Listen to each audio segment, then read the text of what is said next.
बेटा हम लोग पहुंचे कैपिटल बजटिंग में। कैपिटल बजटिंग में क्वेश्चन नंबर 13।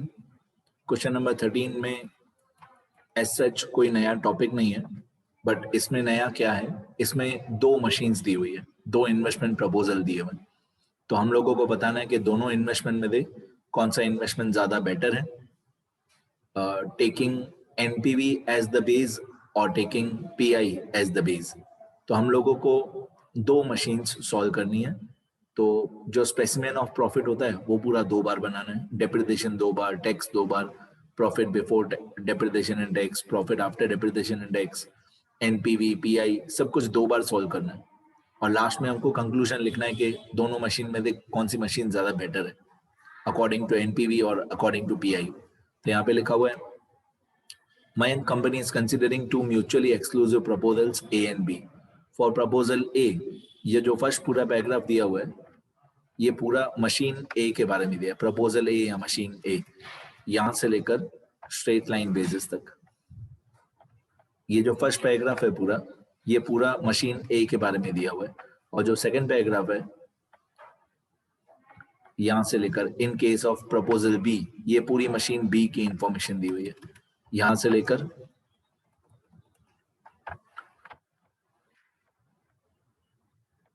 यहां तक 2 लाख तक ये पूरा मशीन बी के बारे में दिया हुआ है। फिर इसके नीचे जो इंफॉर्मेशन दी हुई है, the company page tax at 50%, ये कॉमन इंफॉर्मेशन है। जो मशीन ए में भी टैक्स 50% होगा, मशीन बी में भी टैक्स 50% होगा। और evaluates it's project at 15% cost of capital, ये कॉस्ट ऑफ कैपिटल है या डिस्काउंट फैक्टर है, ये भी दोनों में सेम होगा। आप इसको डिस्काउंट फैक्टर बोलो या कॉस्ट ऑफ कैपिटल बोलो, 15% दोनों में सेम होगा। इसके बाद लिखा हुआ है which project is acceptable on the basis of NPV, net present value, and would it make any difference if the profitability index is applied. तो धीरे धीरे स्टार्ट करते हैं। पहले पूरा मशीन ए को सॉल्व करेंगे एज इफ वो पूरा अलग क्वेश्चन है। तो यहाँ पे लिखा हुआ है for proposal A the initial cost would be ₹2,20,000 having a scrap value of 20,000। अब एक एक अमाउंट करके मैं आंसर में दिखा दे जाऊंगा, मेरा आंसर पूरा पहले से लिखा हुआ है, ठीक है। अब 2,20,000 कॉस्ट ऑफ इन्वेस्टमेंट है और 20,000 स्क्रैप वैल्यू, ये मैंने लिख के रखा है। ये 2,20,000 कॉस्ट ऑफ इन्वेस्टमेंट है और 20,000 स्क्रैप वैल्यू। अब सुनते जाओ। सबसे पहले ये 2,20,000, जो भी मैं अमाउंट आंसर में दिखाते जाऊंगा उसको मैं ऐसा येलो बैकग्राउंड करते जाऊंगा।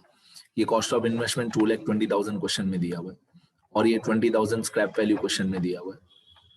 टैक्स रेट मैंने आपको अभी अभी बताया 50%, डिस्काउंट फैक्टर 15%, ये भी मैंने आपको अभी अभी बताया, ठीक है। ये 4 चीजें हमने क्वेश्चन में दे रीड करके आंसर में लिख दी। आगे फिर लिखा हुआ है, फिर क्वेश्चन में लिखा हुआ है besides it will require an increase in level of inventory and receivable of ₹1,10,000 over it's effective life. तो 1,10,000 इन्वेंट्री एंड बिल रिसीवेबल। अब आपको पता होना चाहिए इन्वेंट्री मतलब स्टॉक, रिसीवेबल मतलब डेटर्स। स्टॉक एंड डेटर्स 1,10,000 होगा, इसको हम लोग वर्किंग कैपिटल बोलते हैं। वर्किंग कैपिटल 1,10,000, ये भी मैंने लिख के रखा है वर्किंग कैपिटल 1,10,000। और मैंने थियरी वाले पेजेस में, सम्स वाले पेजेस में बताया है बहुत बार कि वर्किंग कैपिटल कहाँ पे इंक्लूड करते हैं, कहाँ पे इंक्लूड नहीं करते हैं, ठीक है।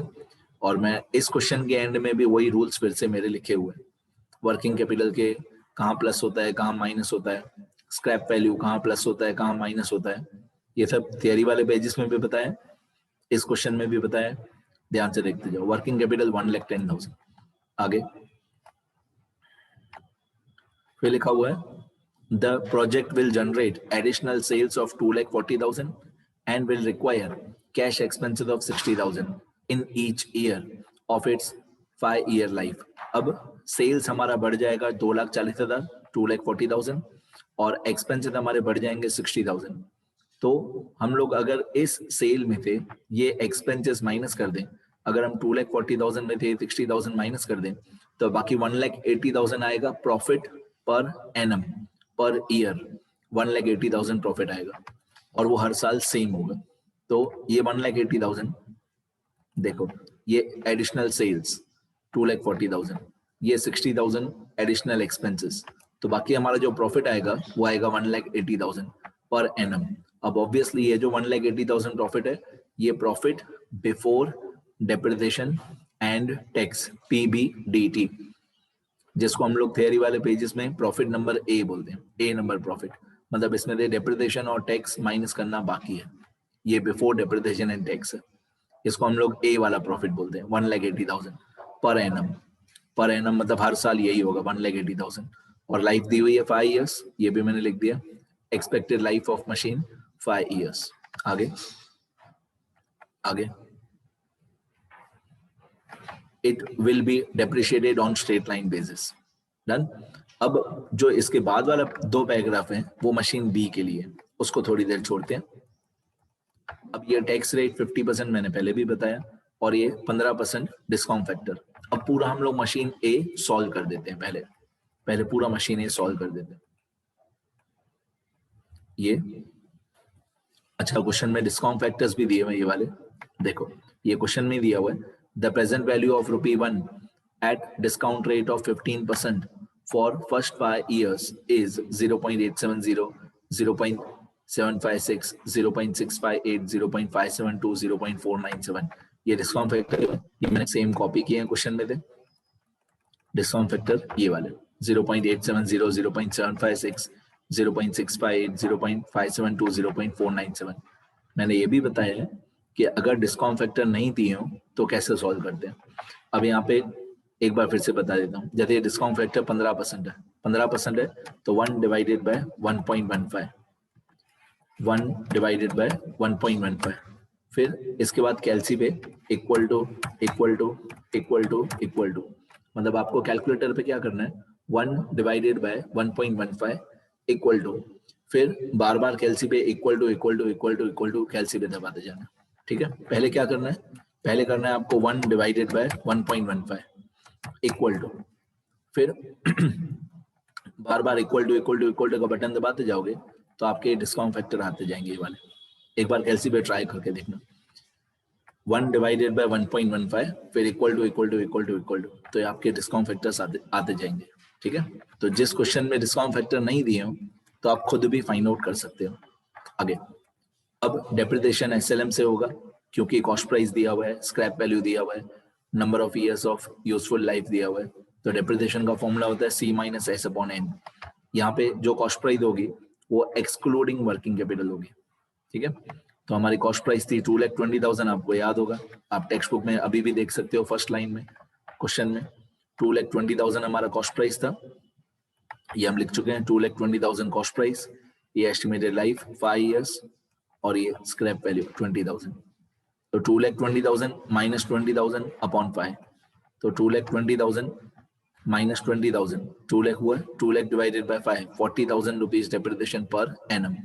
अब इस 2,20,000 में थे, कॉस्ट प्राइस में थे, हर साल 40,000 माइनस करेंगे, 2,20,000 माइनस 40,000 बाकी 180, माइनस 40 बाकी 140, माइनस 40 बाकी 1 लाख, माइनस 40 बाकी 60, माइनस 40 बाकी 20। ठीक है, 5 साल क्यों, क्योंकि मशीन की लाइफ 5 साल है। अब ये हमारा स्पेसिमेन ऑफ प्रॉफिट, बहुत इंपॉर्टेंट, बहुत इंपॉर्टेंट। ठीक है, अब आपको याद होगा profit before depreciation and tax हर साल 1,80,000 था पर एनम, आपको याद होगा 2,40,000 एडिशनल सेल्स था, उसने 60,000 एक्सपेंसेस माइनस किया था, बाकी 1,80,000 प्रॉफिट हर साल का। इस 1,80,000 में थे, पहले डेप्रिसिएशन 40,000 माइनस करेंगे, मैं फर्स्ट ईयर एक्सप्लेन कर रहा हूँ पूरा, फर्स्ट ईयर 180 माइनस 40 बाकी 140, 140 का 50% टैक्स तो वो होता है 70,000, 140 का 50% टैक्स 70,000, अब 140 माइनस 70 बाकी बचेगा 70, फिर इस 70 में डेप्रिसिएशन 40,000 ऐड कर देंगे तो कैश इनफ्लो आएगा 1,10,000, फिर इस 1,10,000 को मल्टीप्लाई बाय डिस्काउंट फैक्टर कर देंगे 0.870, तो प्रेजेंट वैल्यू आ जाएगा 95,700।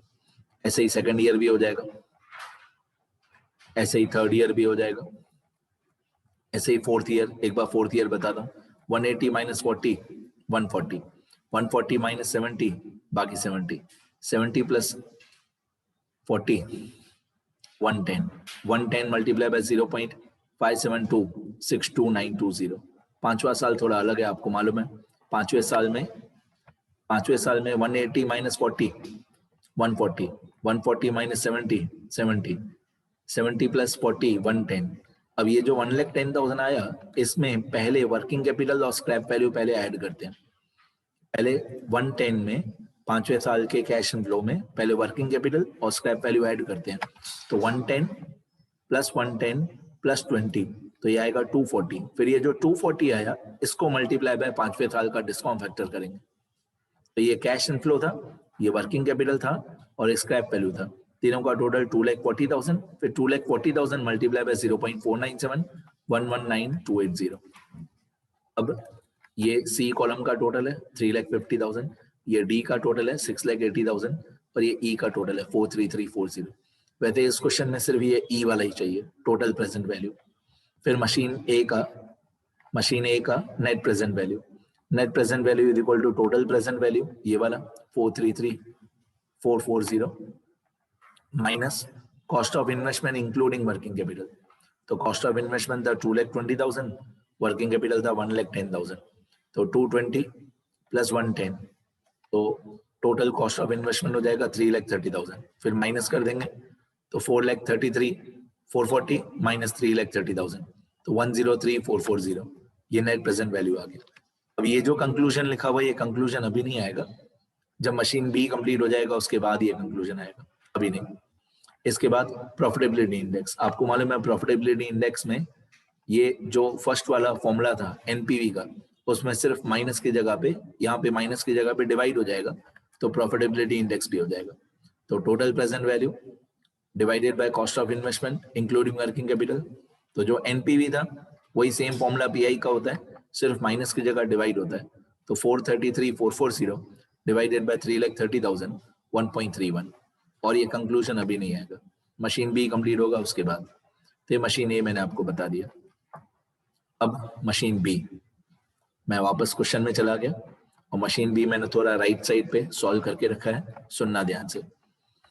In case of proposal B, the initial capital of rupees 3,30,000 with a scrap value of 30,000 will be required, and the depreciation will be written off on straight line basis.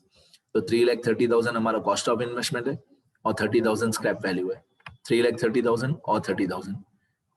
तो मैंने क्या किया, machine B को थोड़ा right side पे solve करके रखा है मैंने। ये मशीन बी में ये 3,30,000 कॉस्ट ऑफ इन्वेस्टमेंट और इसका स्क्रैप वैल्यू, इसको भी मैं इसी तरीके से करता हूं,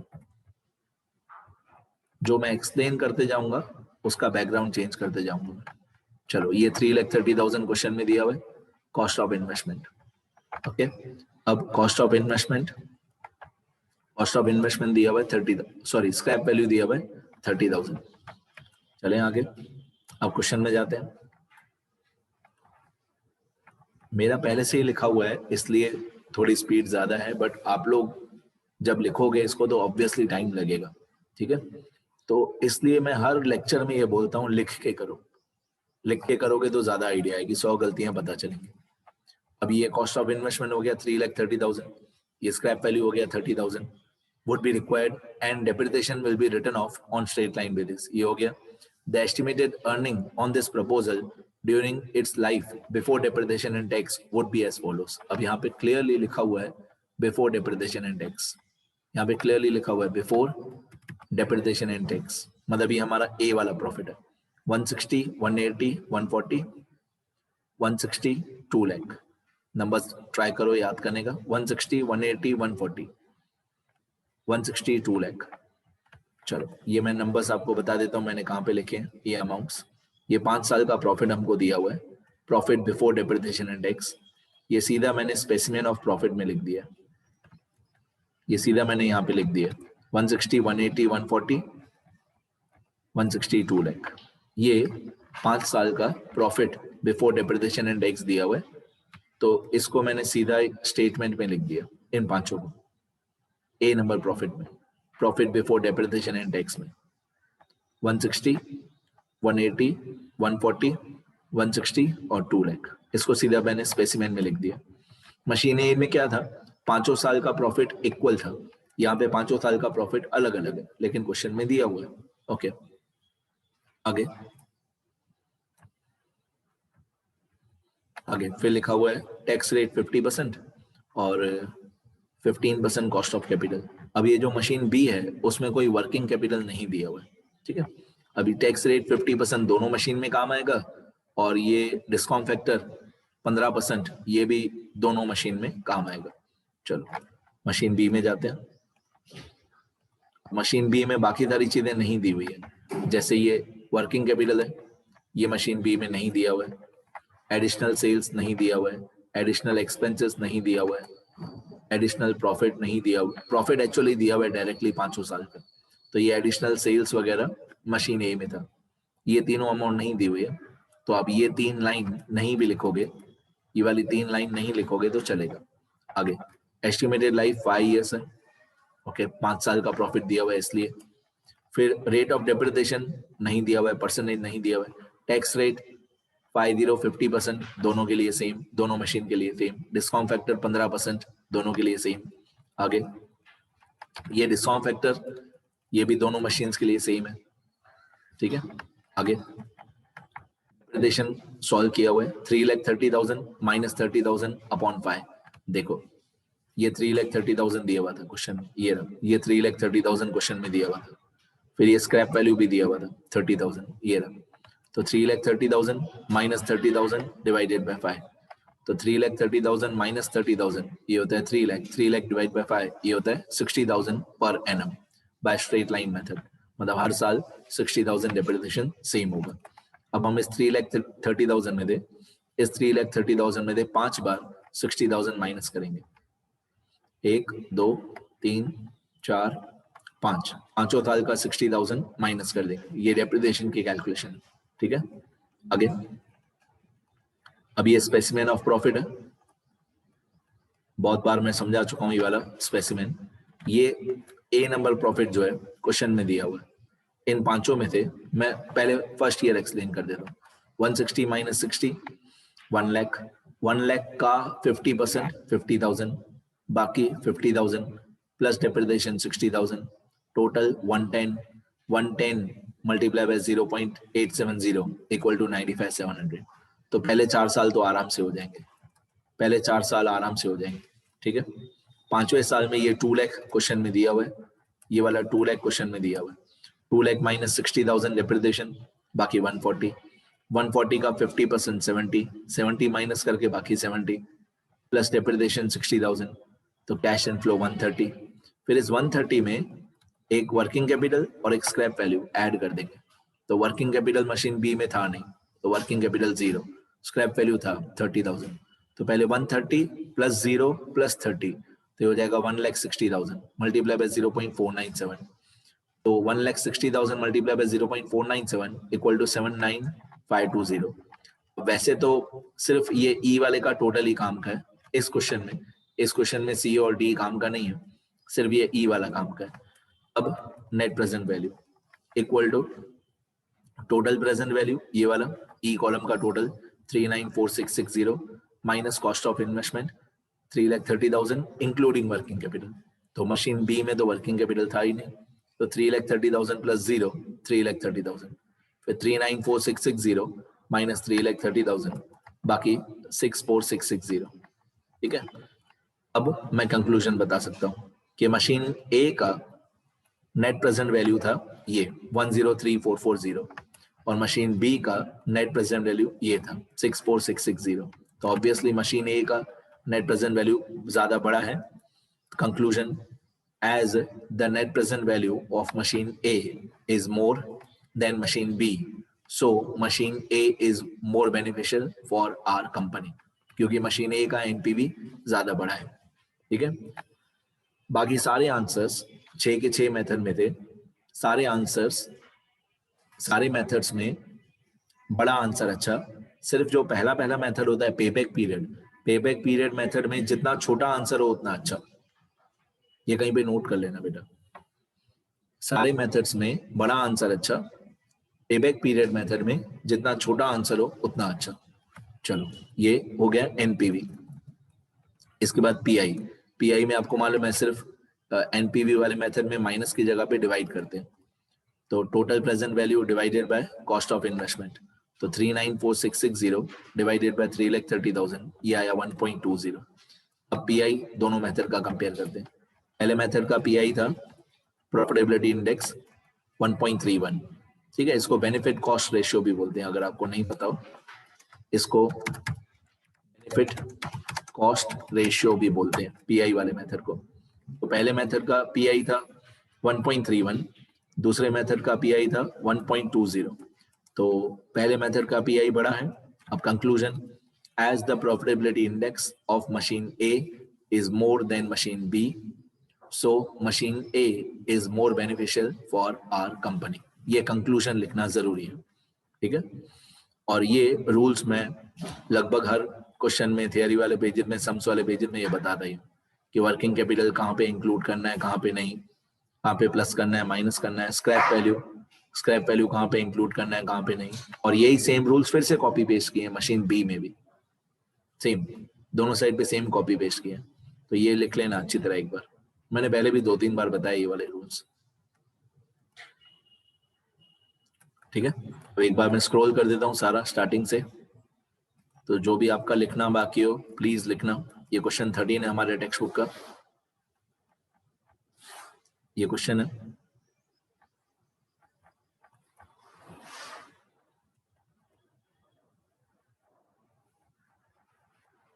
ये पूरा क्वेश्चन है और यहां से लेकर ये टेक्स्ट बुक वालों का आंसर है। ये मयंक कंपनी, यहां से हमारा आंसर है।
ठीक है, अभी मशीन बी दिखा देता हूँ।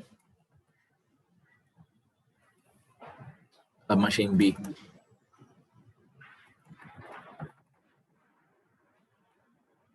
मशीन बी का कैलकुलेशन सारा।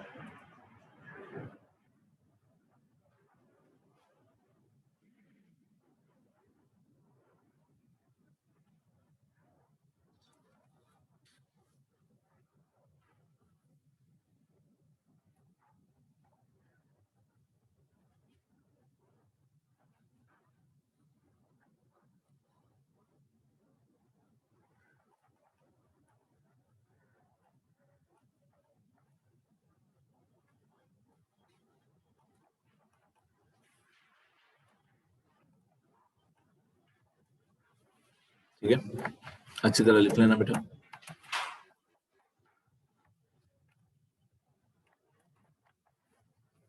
लिखना अच्छी तरह।